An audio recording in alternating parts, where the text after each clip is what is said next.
రాహువు కేతు అనేటటువంటి పేరుతో పిలువబడే రెండు గ్రహాలు కూడా సృష్టిలో ఎక్కడా కనిపించవు. కావున ఈ నీడలైనటువంటి రెండు గ్రహాలు కూడా భూమి మీద ఉండేటటువంటి జీవుల మీద అయస్కాంత క్షేత్ర ప్రభావాన్ని అందించి మనలో అనేక రకాలైనటువంటి చైతన్యాలు, అజ్ఞానాలు, అంధకారాలు వీటన్నిటికీ కూడా అవి మార్పుని కలిగిస్తూ ఉంటాయి. కావున 9 గ్రహములు ఆరాధ్యమైనటువంటి దైవములతో సమానం. అందులో సూర్యుడి నుంచి కేతు వరకు ఉండేటటువంటి స్వల్ప ఫలాలు మనం తెలుసుకుంటూ ఉందాం. దీంతో భాగంగా తల్లి గర్భంలో ఉండగా 4వ మాసం నుంచే సూర్యుడి యొక్క ప్రభావంతో జననంతో మన యొక్క యాత్ర ప్రారంభమవుతుంది. చాలా సందర్భాల్లో జాతకాది విశేషాల్లో కొన్ని సూత్రాలు, సూక్తులు ఉన్నాయి. అవి ఏమిటి అంటే 3వ సంవత్సరం నుంచే జాతకం అందించాలనో, 13 సంవత్సరాల వరకు జాతకం వేయకూడదనో, ఇట్లాంటి కొన్ని అనేక రకాల అభ్యంతరకరమైనటువంటి వ్యాఖ్యానాలు ఉన్నాయి. అవసరమైతే పుట్టినటువంటి 2 రోజుల పాపకైనా సరే జాతకాన్ని అందించవచ్చు. అవసరం లేకపోతే 70 ఏళ్ళు వచ్చినా సరే జాతకంతో పని. జాతకం ఒక రకంగా చెప్పాలి అంటే అనాది జ్యోతిష్య సిద్ధాంతం ఒక్కొక్క సందర్భంలో మనిషి యొక్క జీవితం అనేక రకాల పయనాలను ఎటు వెళ్లకుండా చిన్నప్పుడు విద్యలో కానీ, తర్వాత ఆరోగ్యంలో కానీ, ఉద్యోగాల్లో కానీ, వ్యవహారాల్లో కానీ, వ్యాపారాల్లో కానీ ఎక్కడో ఒక చోట మన ప్రమేయం లేకుండా ఒక అతిపెద్ద సమస్యతో జీవితం స్ట్రక్ అయిపోతుంది, ఆగిపోతుంది. అలా ఆగినప్పుడు మనని ప్రచోదనం చేసి ఎటువైపు వెళ్ళాలనేటువంటి విషయాన్ని నిర్దేశం చేసే సుభిక్ష సిద్ధాంతమే జ్యోతిష్యం. కాకపోతే వాడుకునేటటువంటి వ్యక్తి ఒక చాకు ఉందనుకోండి, పండు పోసినా దాని చేత పోయబడుతుంది, ఎవరి పండు అన్న దించితే దిగుతుంది. వాడేవాడిని తప్పే తప్ప సిద్ధాంతపరమైనటువంటి అంటే వస్తువుని తప్పు కదా. అలాగే జ్యోతిష్యాన్ని భవిష్యత్తు జ్ఞానం కోసము, వెలుగు కోసము వాడుకోవచ్చు. మనని భయభ్రాంతులు గురి చేసే అజ్ఞానం కోసము దాన్ని వాడచ్చు. కానీ అందులో సుభిక్షంగా పేరులోనే ఉంది జ్యోతిష్యము. జ్యోతి అంటే దీపం.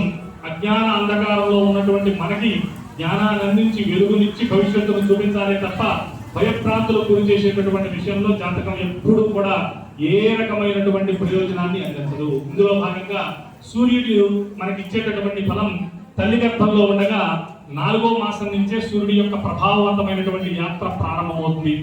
లోపల తల్లి గర్భంలో ఉండగా జెండర్, మగ ఆడ అనేటటువంటి నిర్ధారణ ఇచ్చేటటువంటిది సాక్షాత్తు సూర్యనారాయణ స్వామి వారి యొక్క అనుగ్రహం. ఎందుకంటే ఉదయాన్నే చెప్పుకున్న సూర్యుడు పితృదేవతలకు అధిపతి. అందువలన పితృదేవతలు మరలా పుణ్యపాపాలను అనుభవించడం కోసం ఆ కుటుంబంలో పుట్టాలి అంటే ఆయన యొక్క అనుగ్రహంతోనే బిడ్డగానో పాపగానో ఎలా పుట్టాలో అనేటటువంటి నిర్ధారణ చేస్తారే తప్ప సిద్ధాంతి గారు పెట్టే ముహూర్తం వల్ల, ముగ్గులు పోసుకునే పసందుల వల్ల ఆడ మగ నిర్ధారణ అయిపోతాయని కూడా ఒక పెద్ద అజ్ఞానము, అంధకారం. సాక్షాత్తు సూర్యనారాయణ స్వామి వారి యొక్క అనుగ్రహం వల్ల మాత్రమే అది సాగుతుంది. ఇక లోపల సమస్తమైనటువంటి అవయవ సంపద, మాంసము, రక్తము, నరములు, బొయ్యలు, అలాగే కళ్ళు, దృష్టి, చర్మము, వెంట్రుకలు ఇవన్నీ కూడా సూర్యప్రసాదితమైనటువంటి శరీర భాగాలు. అంటే అనాది సిద్ధాంతం సుస్పష్టంగా చెప్పింది సూర్యుడిని ఆరోగ్యకర్తగా 9 గ్రహాలు 9 రకాలైనటువంటి ప్రాధాన్యతతో కూడినటువంటి భాగాలను మనం నిర్మిస్తూ మనలో అనేక రకాలైనటువంటి చైతన్యవంతమైన పరిపాలనా కార్యక్రమాలు నిర్వర్తిస్తాయి. కావున ఒక్కొక్క గ్రహం ఒక్కొక్క ఫలాన్ని అందిస్తుంది. అందులో సూర్యుడు ఆరోగ్య శాఖ మంత్రి మన జీవితాలకు. అందువలన ఆరోగ్యం ఉంటేనే మిగిలిన సౌభాగ్యాలు ఏదైనా సరే అనుభవించగలిగే బలం మనకు వస్తుంది. కావున అనారోగ్యపరమైనటువంటి దుర్దోషాలు ఉన్నప్పుడు సూర్యనారాయణ స్వామి వారి యొక్క అనుగ్రహం వల్ల వెంటనే అనారోగ్యాలన్నీ తొలగిపోతాయా స్వామి, ఆయన ఉపాసన చేస్తే మనకు వచ్చినటువంటి రోగం పోతుందా అంటే సుస్పష్టంగా పోతుంది. భగవంతుడి యొక్క అనుగ్రహం ఉంటే మన ప్రయత్నం ఫలించి సుభిక్షంగా మంచి వైద్యుడు అందుబాటులో ఉండటము, పెద్ద ప్రమాదం చిన్న ప్రమాదమై తిరిగి ఇంటికి రాగలగటం, ఇలాంటి గొప్ప యోగాలన్నీ కూడా భగవంతుడిని నమ్మి శ్రమించే వాళ్ళకి మాత్రమే. అందువల్లనే గుర్తుంచుకోండి, సిద్ధాంతం కేవలం భగవంతుడిని ఆరాధన చేస్తూ చతికిలబడి కూర్చోమని ఎక్కడా చెప్పదు. ప్రయత్నాన్ని ఆపకూడదు, భగవంతుడి మీద నమ్మకాన్ని మనం వదలకూడదు. కావున ప్రయత్నము, విశ్వాసము ఈ రెండు కలిపిన వ్యక్తి భూమి మీద ఎప్పుడూ కూడా చెడిపోడు. కేవలం ప్రయత్నం మాత్రమే చేస్తూ భగవంతుడిని దూషించిన, భగవంతుడిని మాత్రమే నమ్ముకుంటూ ప్రయత్నాన్ని గాలి వదిలేసిన భగవంతుడు ఫలాన్ని మనకు అందించడు.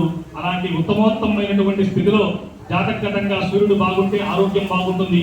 జాతకగతంగా రవి అంధకారంగా ఉంటే అనేక రకాల అనారోగ్య సమస్యలు చుట్టుపడతాయి. ఘోరమైనటువంటి రవి దోషాలు ప్రబలితే అనేక రకాలైన ఆరోగ్య చిక్కుముళ్ళలో మనిషి ఎన్ని రకాలైనటువంటి బలమైన మంచి అలవాట్లు ఉన్నా సరే తరచూ వారికి అనారోగ్యం సంక్రమిస్తూ ఉంటుంది. లోటుపాట్లు ఏవైనా ఉంటే తొలగాలని సూర్యనారాయణ స్వామి వారి యొక్క అనుగ్రహం వల్ల ఆరోగ్యం బాగుండాలని మనసారా కోరుకుంటూ సూర్య మంత్రంతో హోమం చేద్దాం. ఓం స్వాహ చెప్పినప్పుడు ఆ ద్రవ్యాన్ని వేస్తూ ఉండండి. కొంచెం